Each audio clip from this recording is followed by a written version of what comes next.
नमस्कार, न्यूज 24 के digital platform में आपका बहुत बहुत स्वागत है। और आज न्यूज 24 पर बहुत ही खास जानकारी आपको मिलने जा रही है। खास इसलिए है क्योंकि ये आपकी सुंदरता से जुड़ा हुआ सवाल भी है और जवाब भी है।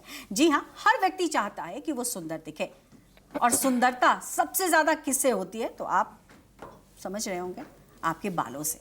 आपके अगर बाल घने हैं, सुंदर हैं, तो आपकी सुंदरता में चार चांद लग जाते हैं।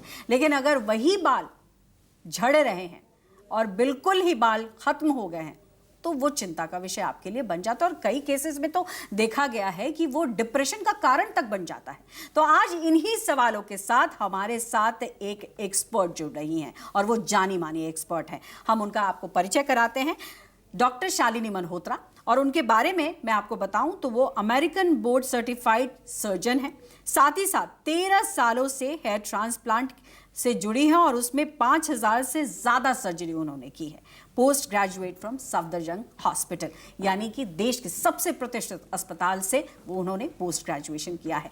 तो ऐसे में आज डॉक्टर शालिनी मल्होत्रा से हम बहुत सारे सवाल करने जा रहे हैं, हेयर लॉस, हेयर ट्रांसप्लांट, तमाम चीज़ों को लेकर। तो स्वागत है डॉक्टर शालिनी मल्होत्रा आपका। Thank you. डॉक्टर शालिनी, मैं सबसे पहला सवाल आपसे करूंगी कि चूंकि मैंने कहा कि देखिए, सुंदरता में सबसे अहम है बाल, और इसको लेकर के बहुत सारी धारणाएं हैं, बहुत सारे सवाल हैं। लेकिन सबसे अहम सवाल है कि डिफरेंस क्या है हेयर लॉस और हेयर फॉल में। Yes, you are absolutely right. I think बाल सबके लिए ज़रूरी है, चाहे अमीर हो, चाहे गरीब हो, चाहे आदमी हो, चाहे औरत हो। तो हमें अपने बालों को हमेशा सुंदर और स्वस्थ रखना चाहिए। आपका क्वेश्चन है hair loss and hair fall. ये बहुत इंपॉर्टेंट है क्योंकि लोग इसमें कंफ्यूज हो जाते हैं। हेयर फॉल एक नॉर्मल चीज़ है। हमारे दिन में कोई 70 से 100 बाल अगर गिरते हैं तो ये बिल्कुल नॉर्मल है। हेयर फॉल के जो कारण होते हैं, वो कारण अगर ठीक कर दिया जाए तो बाल वापस आ सकते हैं। हेयर फॉल में आपको आपके वॉश बेसिन पे, आपके पिलो कवर पे कंघी करते टाइम बाल झड़ते हुए या गिरते हुए नजर आएंगे। कई बार बाल जड़ से नहीं गिरते, वो टूटते हैं, वो भी हेयर फॉल के अंदर आते हैं। लेकिन हेयर लॉस क्या होता है? हेयर लॉस ये होता है कि आपको बाल कहीं गिरते हुए नजर नहीं आएंगे, लेकिन आपकी डेंसिटी कम हो रही है, एंड इवेंचुअली टाइम के साथ आपको बॉल्डनेस हो जाएगा। मतलब बाल टूट नहीं रहे, झड़ नहीं रहे, बाल गायब हो रहे हैं। एक प्रोसेस होता है मिनिचराइजेशन, जिसमें मोटे बाल पतले होते हैं और फिर अब्जॉर्ब हो जाते हैं स्किन के अंदर। ये हेयर लॉस होता है, और यही कारण होता है गंजेपन के लिए या बॉल्डनेस की तरफ हेयर लॉस जाता है, हेयर फॉल नहीं। ओके डॉक्टर, ये भी मैं आपसे समझना चाहूँगी। देखिए, बहुत सारे मिथ भी इससे जुड़े हुए हैं, क्योंकि जैसे मैंने कहा, आपने ये तो समझा दिया कि what is the difference between hair loss and hair fall. लेकिन बहुत लोग कहते हैं कि जब पीरियड्स होता है या मास्टरबेट होते हैं, करते हैं लोग, तो ऐसे में भी हेयर फॉल होता है। ऐसा है क्या? जी नहीं, ये बहुत ही कॉमन मिथ है, बिल्कुल भी नहीं होता। Masturbation has got no relation to increase in hair loss और हेयर फॉल। पीरियड्स का भी कोई रिलेशन नहीं है हेयर फॉल से। बट येस, जैसे जैसे फीमेल्स की एज बढ़ती है, एक कंडीशन होती है मीनोपॉज, जहाँ पीरियड्स आने बंद हो जाते हैं। उसमें कुछ हार्मोनल चेंजेस होते हैं, जिससे कि बालों की डेंसिटी, टेक्सचर, डायमीटर सब कुछ कम होता है। So that is related to hair loss and hair fall, but definitely periods or masturbation have got no relation to hair loss or hair fall. Okay ये भी बताइए डॉक्टर कि हेयर फॉल की tendency हमने देखा है कि पुरुषों में ज़्यादा है, महिलाओं में कम। ये कुछ कारण है क्या? कुछ हार्मोनल रीजंस होते हैं जिसकी वजह से ऐसा होता है? नहीं, ऐसा नहीं है कि कम है। देखिए, हेयर लॉस जो मेन में होता है वो ज़्यादा एविडेंट होता है। जैसे कि आप हर तीसरे चौथे मेल को देखेंगे तो वो बॉल्ड होगा, तो वो ज़्यादा हमें नज़र आ रहा है। फीमेल्स में भी काफ़ी थिनिंग या हेयर लॉस या हेयर फॉल होता है, लेकिन उसकी प्रेजेंटेशन थोड़ी अलग होती है। फीमेल्स में एक डिफाइंड पैच नहीं दिखेगा आपको गंजेपन का। फीमेल्स की जो सामने की हेयर लाइन है वो हमेशा बची रहती है। बीच वाले एरिया में यहाँ पे थिनिंग होती है, which is along the parting, एक डिफ्यूज तरीके से, तो वो थोड़ा कम एविडेंट होता है। बट ऐसा नहीं है कि फीमेल्स में कम है। दूसरी चीज़ ये है कि फीमेल्स कई बार वो इतने ओपनली बाहर नहीं आती हैं, तो I think that may also be a reason, but I don't think so that the ratio is different. Okay, चूँकि आजकल हमने देखा है कि चाहे देश हो विदेश हो, हेयर लॉस तो हो रहा है, लेकिन साथ ही साथ हेयर ट्रांसप्लांट भी हो रहा है डॉक्टर, और आप इसमें बहुत मतलब कहूँ मैं तो पारंगत भी हैं इसको समझाने और इसको एग्जीक्यूट करने में। लेकिन हम ये भी देख रहे हैं कि लोग टर्की की तरफ बहुत रुख करते हैं। क्या कारण है कि टर्की जाकर लोग हेयर ट्रांसप्लांट करा रहे हैं? Yes, this is something which is very sad. अगर आप मुझसे पूछें as a hair transplant surgeon practising in India, मुझे लगता है टैलेंट इंडिया में बहुत ही ज़्यादा बेइंतहा टैलेंट है इंडियन डॉक्टर्स में। हम बहुत अच्छे रिजल्ट्स देते हैं, फिर भी लोग टर्की की तरफ ज़्यादा जाते हैं। इसके कुछ कारण मुझे ये नज़र आते हैं। टर्की जो जोग्राफिकली एक बहुत ही अच्छे लोकेशन पे है, which is close to US, UK and other international other destinations. So compare to India, India एक अलग ही कोने में हो गया। सो अगर हम इंटरनेशनल पेशेंट्स की बात करें, NRIs की बात करें, तो वो प्रॉक्सिमिटी की वजह से टर्की जाना ज़्यादा प्रेफर करते हैं। दूसरा, Turkish doctors offer packages to patients medical tourism के अंडर, जिसमें उनकी फ़्लाइट टिकट्स, उनका रहना, pickup drop, 5-star hotel stay and transplant surgeries all included in a subsidised package, which even if we want in India, we are unable to provide because we have a huge burden of certain taxes which we have to pay. So probably, that may be a reason. Also, Turkey is more beautiful, तो लोगों को लगता है कि जाके उनको ज़्यादा थोड़ा भ्रमण कर लेंगे। इंडिया भी ब्यूटीफुल है, लेकिन एक पॉपुलेशन, पोल्यूशन, ये कुछ चीज़ें हैं जो मुझे लगता है एक डेटरेंट हो सकती है इन सब चीज़ों में। लेकिन टैलेंट की जहाँ तक बात करें, आई थिंक हम उनसे कोई कम नहीं है और इनफैक्ट हम उनसे बेटर ही हैं। ओके, लेकिन मैं कुछ और भी समझना चाहूँगी डॉक्टर आपसे कि और भी बहुत सारे मिथ हैं। क्या कुछ और मिथ है हेयर फॉल या हेयर ट्रांसप्लांट को लेकर के? हेयर ट्रांसप्लांट को लेके काफ़ी मिथ्स ये होते हैं। एक तो लोगों को लगता है कि हमें पूरा बॉल्ड होना पड़ेगा सर्जरी कराने के लिए, जो कि गलत है। जो टेक्निक हम करते हैं वो लेटेस्ट है, इसमें आपको बॉल्ड नहीं होना पड़ता है। वी डू अनशेवन ट्रांसप्लांट्स, जिसमें हार्डली किसी को ट्रांसप्लांट के बाद पता चलेगा कि आपने ट्रांसप्लांट कराया है। लोगों को लगता है कि इसमें बहुत सारे साइड इफ़ेक्ट्स एसोसिएटेड है, ऐसा नहीं है।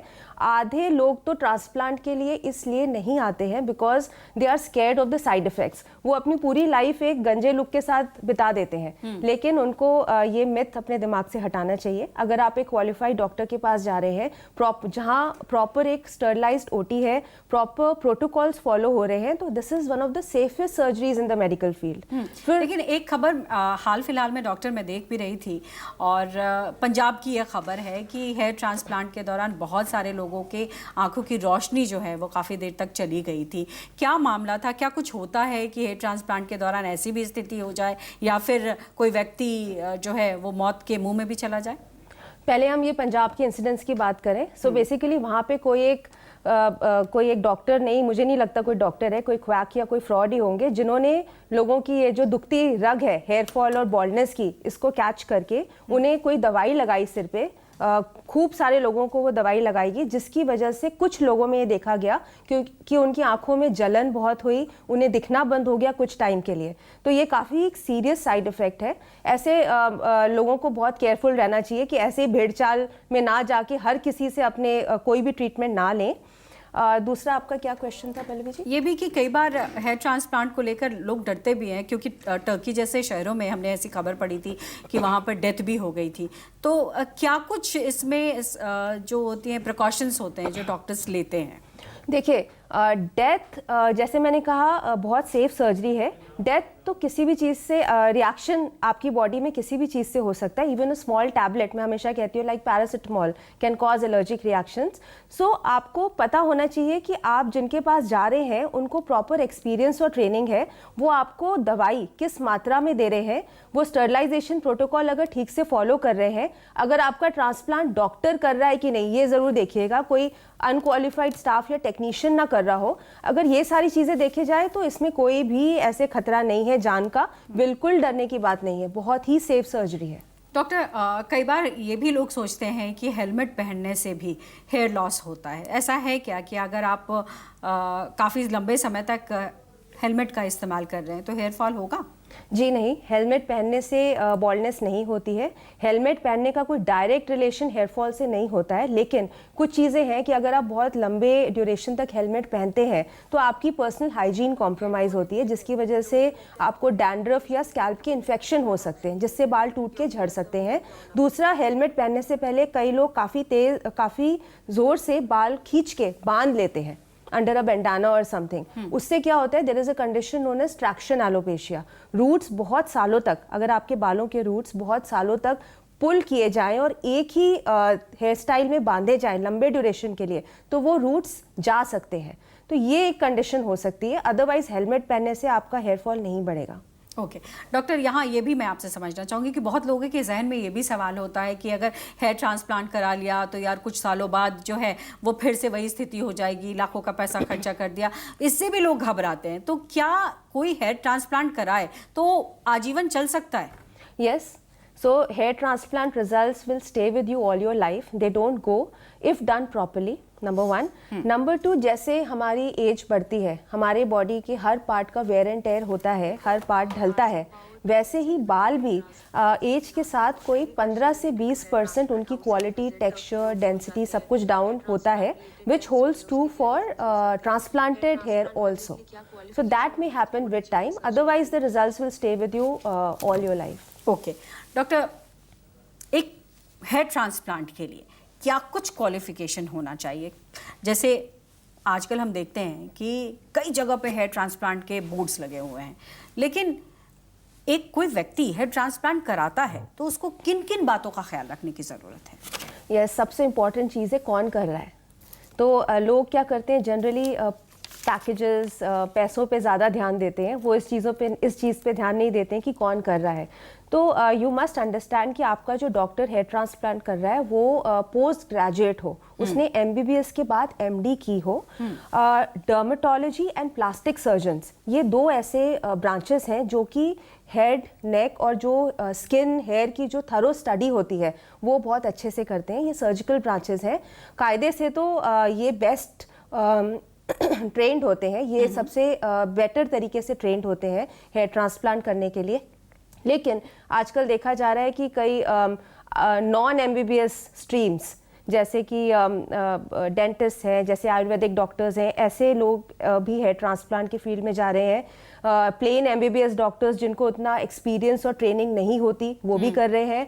कुछ ऐसे ब्रांचेस जिनका सर्जरी से रिलेटेड नहीं है, जैसे कि आई है, कम्युनिटी मेडिसिन है, एनाटमी है, फार्माकोलॉजिस्ट है, ये सब भी हेयर ट्रांसप्लांट कर रहे हैं। तो इसमें जो पेशेंट्स हैं उन्हें बहुत अवेयर रहना पड़ेगा कि वो कहाँ जा रहे हैं। डॉक्टर, चूँकि हेयर ट्रांसप्लांट पे हम जो चर्चा कर रहे हैं उसमें ये भी बहुत ज़रूरी हो जाता है समझना कि हेयर ट्रांसप्लांट अगर कोई व्यक्ति करा रहा है तो कराने के बाद क्या कोई बीमारी का खतरा या शारीरिक समस्या हो सकती है? कुछ लोग कहते हैं कि इसमें फर्टिलिटी जो है वो आपकी कम हो जाती है। जी नहीं, बिल्कुल भी नहीं। हेयर ट्रांसप्लांट से आपके शरीर में लेटर ऑन कोई भी नेगेटिव प्रभाव नहीं पड़ता है, आपकी फर्टिलिटी बिल्कुल कम नहीं होती है। इनफैक्ट आपका कॉन्फिडेंस बढ़ेगा तो आपकी लाइफ के हर क्षेत्र में आपकी जो आउटपुट है वो भी बढ़ेगा, ऐसा नहीं है। लेकिन कुछ मेडिसिन होती हैं, जैसे कि एक फिनास्ट्राइड करके एक टैबलेट होती है, उसका प्रभाव फर्टिलिटी पे 0.2% ऑफ पेशेंट्स पे पड़ सकता है, मतलब 100 में से ओनली 0.2।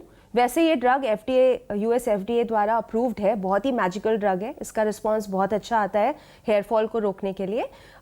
वो 0.2% में अगर आप फॉल करते हैं और आपको ज़रा भी ऐसे साइड इफ़ेक्ट्स लगते हैं तो आप अपने डॉक्टर से कंसल्ट करके उसको रोक सकते हैं। लेकिन इस दवाई से डरिए मत, इस दवाई के बहुत ही अच्छे रिजल्ट्स हैं और बहुत ज़्यादा फ़ायदे होते हैं। ओके और किस एज में डॉक्टर कराना चाहिए हेयर ट्रांसप्लांट? क्या कोई व्यक्ति 50 से ऊपर है वो करा सकता है? देखिए, मैं अपने पेशेंट्स को हमेशा कहती हूँ age is not a barrier. आप किसी भी एज में ट्रांसप्लांट करा सकते हैं जब तक आप मेडिकली फिट हैं। ये तो हम एल्डरली लोगों की बात कर रहे हैं। मेरे पास 75-80 ईयर्स ओल्ड के भी पेशेंट्स आते हैं जो ट्रांसप्लांट कराते हैं। लेकिन अगर हम यंगर एज की बात करें तो आजकल ऐसा देखा जा रहा है कि young people in the age of 18, 19, 20, 21 they are experiencing baldness.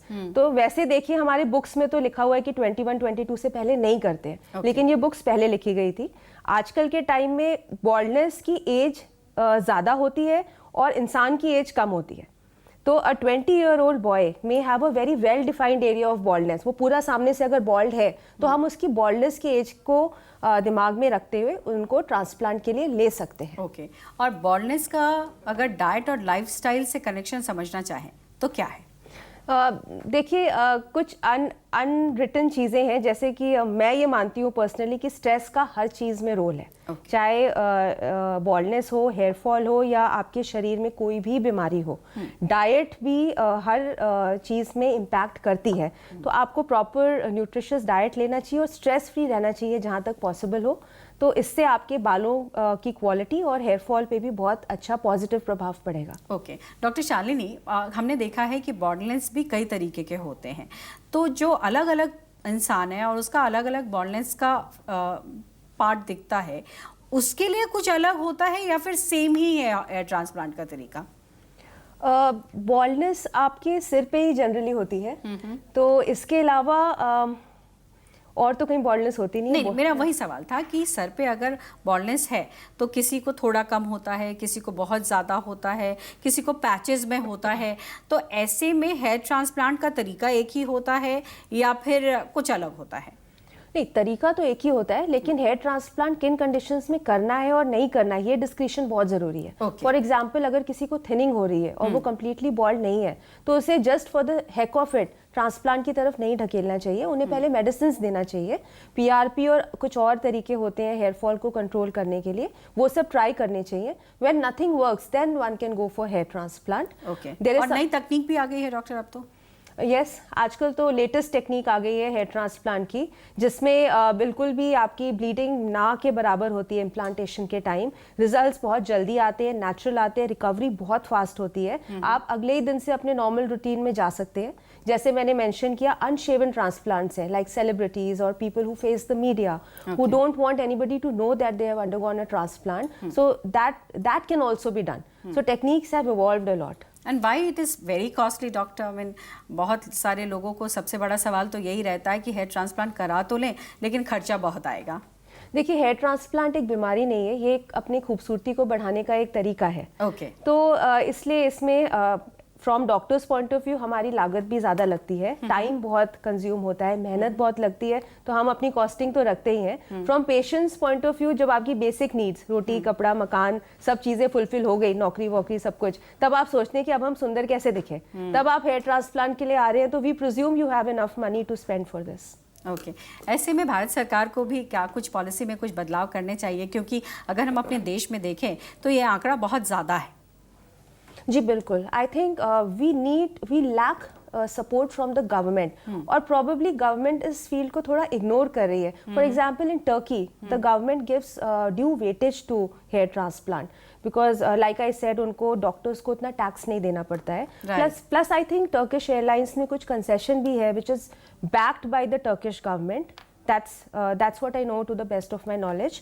Also, the guidelines which have been formed in India are very vague. For example, कोई एक फिक्स्ड, एक क्लियर गाइडलाइंस नहीं है कि ट्रांसप्लांट कौन कर सकता है। तो इसमें आई थिंक गवर्नमेंट को थोड़ा और इन्वॉल्व होना चाहिए, ताकि क्वालिफाइड इंसान ही ट्रांसप्लांट कर सके, अनक्वालिफाइड लोग जाके बुचरी ना करे पेशेंट्स पे, जिससे पेशेंट्स को इतना लॉस होता है। चलिए, बहुत बहुत शुक्रिया डॉक्टर शालिनी मल्होत्रा आपका।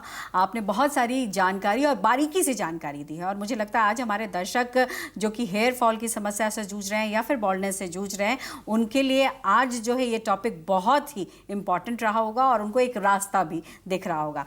तो चलिए, न्यूज़ 24 के इस खास पेशकश में आज इतना ही। स्वस्थ रहिए, सुरक्षित रहिए और न्यूज़ 24 के डिजिटल प्लेटफॉर्म पर बने रहिए।